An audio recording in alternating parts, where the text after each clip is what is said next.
물 밖에서 수영을 배워 물속에 뛰어드는 사람은 아무도 없다. 모두 물속에 뛰어들어 수영을 배운다. 마찬가지로 사랑의 이치를 다 배워 인생에 뛰어드는 사람은 없다. 갈등과 고난을 통해 사랑의 이치를 깨우쳐가는 것이다. 그러므로 서로의 부족함을 인정하고 사랑의 기술을 배워나가는 과정 속에서 우리 삶은 더욱 풍요로워진다. 사랑의 법칙이었다.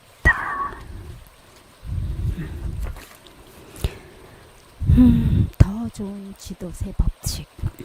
미국의 울워스라는 지도 만드는 회사의 사장인 체스터 울워스는 오랜 연구 끝에 뛰어난 지도를 만들었다.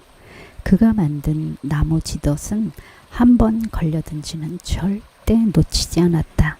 그런데 그는 여기에 그치지 않고 그 나무 지도를 예쁜 모양의 위생적인 플라스틱 지도스로 발전시켰다. 덕분에 울워스사는 미국에서 지도를 가장 많이 생산하고 판매하는 회사가 되었다. 이와 관련하여 미국의 국민 시인 에머스는 이렇게 썼다.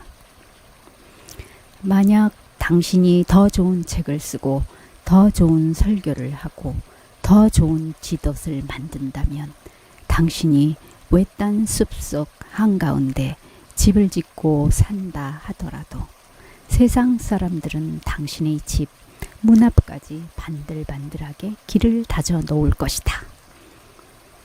그리고 그는 계속해서 이렇게 썼다.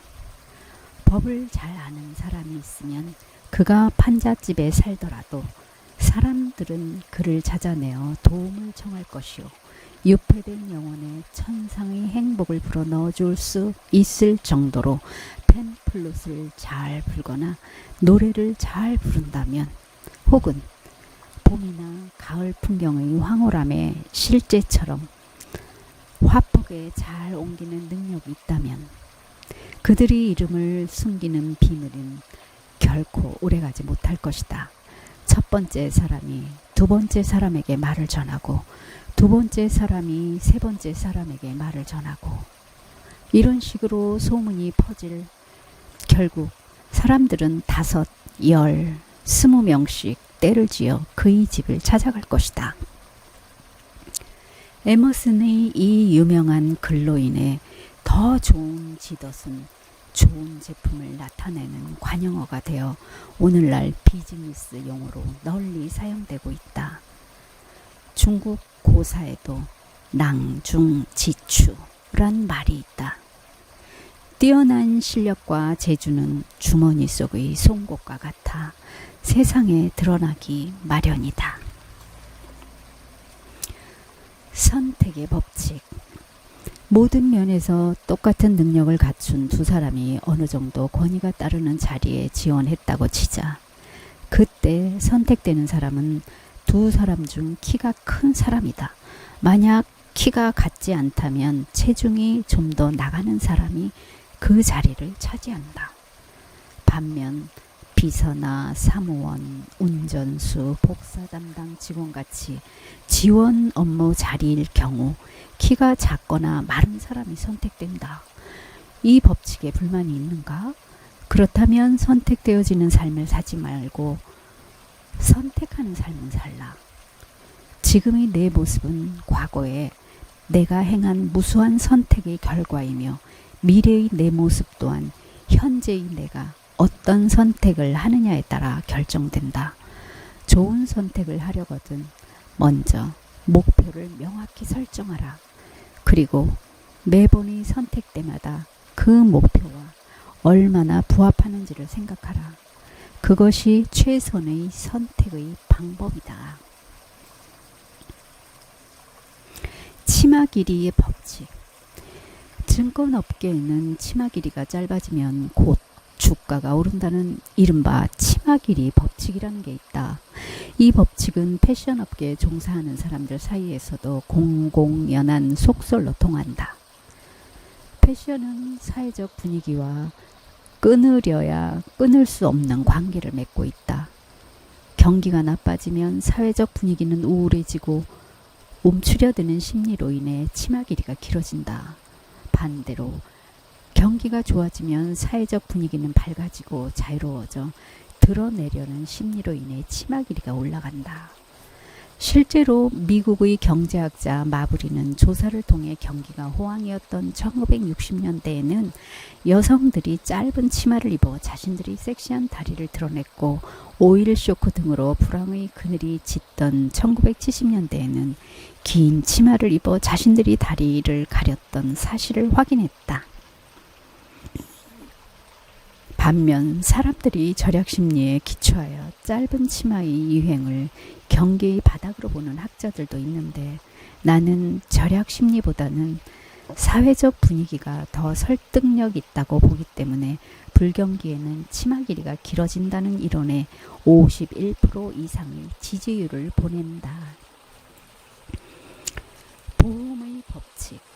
보험은 겨울이 시작될 즈음에 가장 잘 팔린다는 사실을 아는가? 이 법칙은 베테랑 보험 판매원들 사이에서는 잘 알려진 사실이다.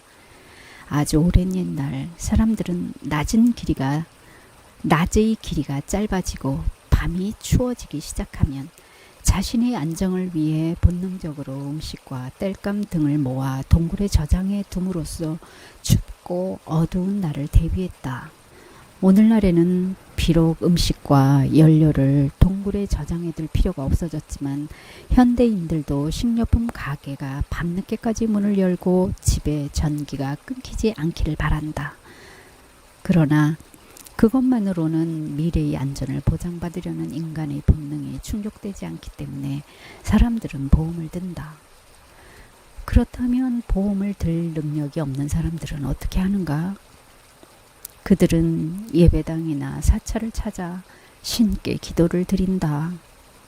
기도란 스스로 변변치 못한 존재임을 고백하는, 그리고 한 사람이 청혼자를 위해 우주의 법칙을 폐기해달라고 요청하는 행위라고 독서를 퍼부은 암브로스 비어스의 악마의 사전을 악마로 여기면서 어쨌든 보험은 겨울이 시작될 즈음에 가장 잘 팔리고 찬바람이 불기 시작하면 사람들은 기도를 통해 신과 좀 더 가까워진다.